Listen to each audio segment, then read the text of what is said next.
আজকে দেখাবো আপনি কম্পিউটারে মেসেঞ্জারটা কিভাবে ইউজ করবেন কোনো ক্র্যাক ভার্সন ছাড়াই। আপনি রিয়েল মেসেঞ্জারটা কিভাবে কম্পিউটারে ইনস্টল করবেন।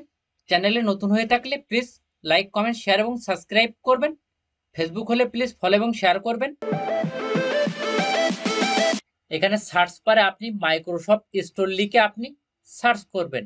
সার্চ করার পরে সেম এই ইন্টারফেসটা দেখে এখানে আপনি ক্লিক করবেন। ক্লিক করার পরে সেম এই ইন্টারফেসটা এখানে পেয়ে যাবেন। এটা কিন্তু সেম প্লে স্টোরের মতো। এই সার্চ বারে আপনি এখানে মেসেঞ্জার লিখে আপনি সার্চ করবেন। এই কিন্তু এই মেসেঞ্জার অ্যাপ, এখানে আপনি ক্লিক করবেন। আপনি কি করবেন, এখানে যে গেট অপশন দেখতে পাচ্ছেন এই গেটে আপনি ক্লিক করবেন।